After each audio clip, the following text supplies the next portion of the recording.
Hello and welcome to Between the Pillars. Today I want to talk about self-consciousness. On the Tree of Life, the middle pillar represents self-consciousness, in particular the sixth sephira. Self-consciousness is subject to involution and evolution. In case of involution, self-consciousness moves downwards from Kether to Malkuth. In the case of evolution, it moves upwards from Malkuth back to Kether. The four Sephiroth, Kether, Tifereth, Yesod, and Malkuth, represent distinct states of self-consciousness. In the lessons, self-consciousness is assigned to Tifereth, or rather, generic self-consciousness is assigned to Tifereth. Tifereth is the sphere of the higher self, the singular cosmic self of mankind. The higher self is like a sun, and sun is one title of the sixth sephira. And from the higher self as a sun extend four-dimensional rays into planetary existence, and these are souls. That's us, souls.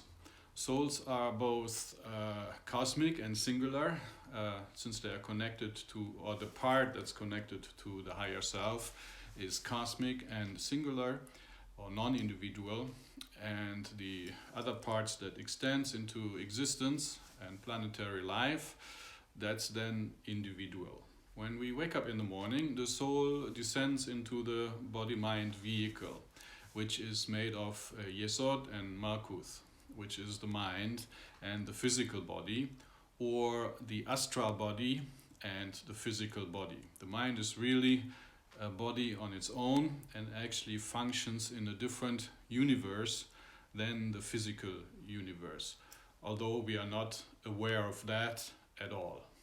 So Yesod, our mind or astral body, contains our astrological imprint that we got upon our moment of birth. Yeah, that's the special individual cocktail of 22 cosmic forces that form our mental personality. And on the Tree of Life, these 22 cosmic forces, which are the 12 zodiacs and the 10 planets, are represented by the 22 paths on the Tree of Life that connect the Sephiroth. The physical self-consciousness in Malkuth, that's basically the self-consciousness that's conjured by our brain.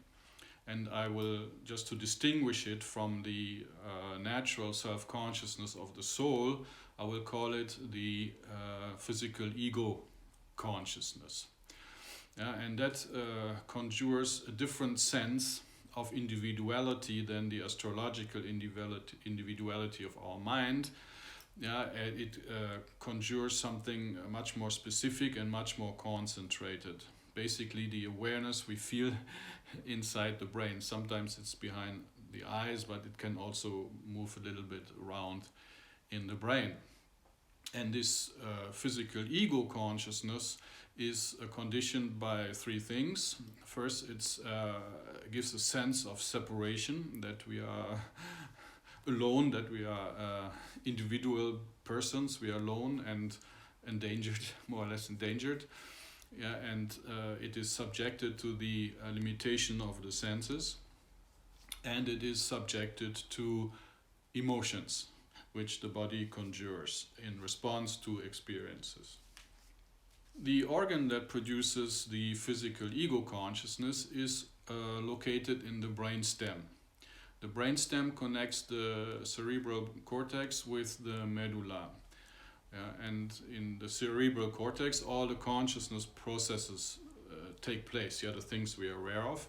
And the medulla controls the subconscious processes of the body. And we know that the medulla, or the back of the head, that's the carrier of the bodily consciousness, which is represented by the moon. So if you think of conscious thoughts and conscious ideas and conscious feelings of the sun and the subconsciousness of the moon, the brain cell, the ego consciousness, connects the medulla with the cerebral cortex, or the consciousness, the brain consciousness, with the body's subconsciousness. So the brain organ that produces the physical ego awareness is located in the ancient part of the brain. And that shouldn't come as a surprise, because the very purpose of creating organisms and living beings, like Homo sapiens, is to create this physical ego consciousness. The purpose of physical incarnation is to compress and to temper the self-consciousness of the soul. Originally, the self-consciousness of the soul is not very individual. Yeah, when the soul is young and just emerged from the sun of the higher self, yeah, it's still in a rapturous and a collective consciousness type of state. And incarnation then will take this more rapturous and collective self-consciousness and compress it and also temper it, which is the purpose of incarnation. On a side note, the brainstem, the organ that produces the physical ego consciousness, has two parts. And if you damage one part, you go into a coma. Yeah, so it means the soul is not able to descend into the body and connects with the brain. If you damage the other part, you get complete paralysis. So you are aware, you're inside your brain, you are fully aware, but you cannot move your body. It's like an imprisonment in your body, and it happens, and it's a very, very horrible state to be in. So the self-consciousness of the soul is very fluent. So when we wake up in the morning, it descends into the body and mind vehicle, and when we go to sleep, it leaves the body-mind vehicle and returns to the soul world, and has some adventures in the astral realm, and in the morning it returns. But also during waking, while we are awake, the self-consciousness is fluent. So for example, if we pay attention to what's outside in the external world, or if we pay attention to experiences, the self-consciousness of the soul maybe even be pulled more down into the body or even into the external world. For example, the soul may identify itself with a certain situation in the external world, for example, its career. Yeah, and when it loses its career, the soul will then enter into an identity crisis. And emotions do the same thing to us. For example, if something makes us angry or sad or disgusted, it impacts the self-consciousness of the soul, which is being pulled more into the body. So again, the purpose of incarnation is to compress and temper the soul's self-consciousness, and that happens through adversity and karma. So karma means to act in the external world and receive karmic feedback. So we learn by doing things, and we learn what works and what not works. So failure and success. And when the soul's self-consciousness is sufficiently compressed and focused through repeated incarnations, it will be ready to raise again its awareness from the physical plane to higher planes. And that's the time when it enters enlightenment.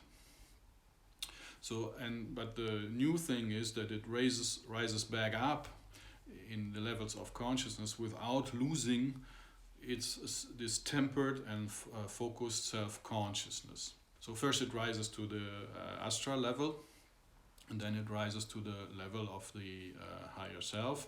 And when we realize the higher self, or when a soul's tempered self-consciousness realizes the higher self, that's what we call illumination, the realization of the higher self. But we can go even beyond that and reach higher up until we gain consciousness of the cosmic self, and that's called cosmic consciousness.